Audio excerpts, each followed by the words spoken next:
This segment is sponsored by Michigan Auto Law. Back in 2019, Michigan's no-fault insurance law underwent some changes that impacted people catastrophically injured in car crashes. The changes left victims in fear for their health and even their lives. That's because providers who treat people with these injuries, TBIs and spinal cord injuries, had their reimbursement rates cut so drastically that many could no longer afford to provide care. They were driven out of business. Well, now, 4 years later, there is some slow progress in increasing reimbursements with a couple of bills that are working their way through the Michigan legislature. Brandon Hewitt is here from Michigan Auto Law to explain what's happening and why we should all care about it. Hi, Brandon. Hi, Catherine. Thank you again for having us. Yeah, I'm glad to have you. And I remember this happened in 2019, and you explained then how bad it was going to be for people who had been seriously injured in car crashes or will be in the future. And that's exactly what happened, right? Yeah, unfortunately, we warned people. It obviously wasn't really under their control. This was a bipartisan legislation that went through in 2019. We called it a devil's bargain with the insurance industry. And, what Michigan consumers were promised were lower rates for their auto no-fault policies. And really, no effect on their care. And what happened was the complete opposite. And here we are 4 years later. I think that Michigan consumers and drivers have realized that this was not a good package that was sent through. They're not seeing savings on their own end, and they're seeing drastic changes in the care that they are allowed to get or not allowed to get now at this point, 4 years later. Yeah, there are some tragic stories about people who have suffered the result of this. Yeah, I mean, you had facilities in Michigan that went out of business because of the complete lack of reimbursement that were coming from insurance industry or the insurance companies.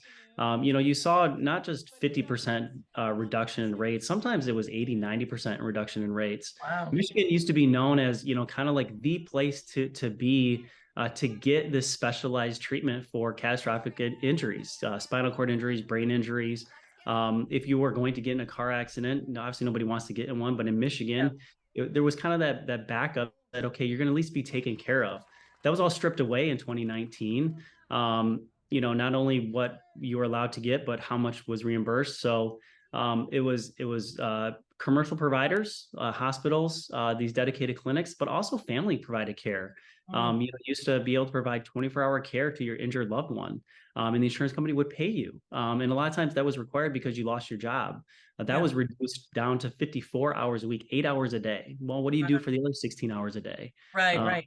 so it was just an unfortunate package, and now we're starting to see a little bit of a step in the right direction with these new bills that are being introduced. Yeah, Senate Bills 530 and 531 approved in the state Senate in October. They're now in committee in the House. What would they do? Okay, it's not much, but it is something. It's basically an increase of 10% reimbursement, pretty much across the board. That's the easiest way to think about it. They went from reimbursement rates that were set in 2019 of 190% essentially of Medicare rates, which are very, very low, to now 200%. And that will go in effect in July of 2024. And generally, you can think about now doctors and facilities are being reimbursed about 10% more than they were the past 4 years. Mm. It's not much.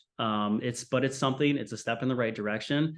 We think it needs a complete overhaul, but at least we can see now that the legislature and the governor are starting to think about the changes that need to be made. But of course, drivers in Michigan are going to say, but what about my rates? Because they always, as you said, they didn't get a reduction in Yeah. 2019. Well, But what's going to happen with rates? that was the big promise, right? That there was going to be a big reduction. It didn't Yeah. happen. And now the insurance companies, seeing that this legislation is coming through, now they're trying to scare consumers into thinking that now the rates are going to go up, of course. And so now they're encouraging people to call their legislator and tell them to vote this down. But look, those hollow promises back in 2019, and now it's hollow scare tactics. And getting people to think that their rates are going to go up. We already pay the highest rates in the country. That was true before 2019. It's true after 2019. It's probably going to be true after 2024. So the bottom line is whatever the insurance industry is telling people is causing the rates to go up is not what's causing rates to go up. So we might as well get the benefits that we deserve while we're paying these high premiums. All right, Brendan, I know you'll follow this along as it moves through the state legislature. Thank you so much for explaining it. Thank you.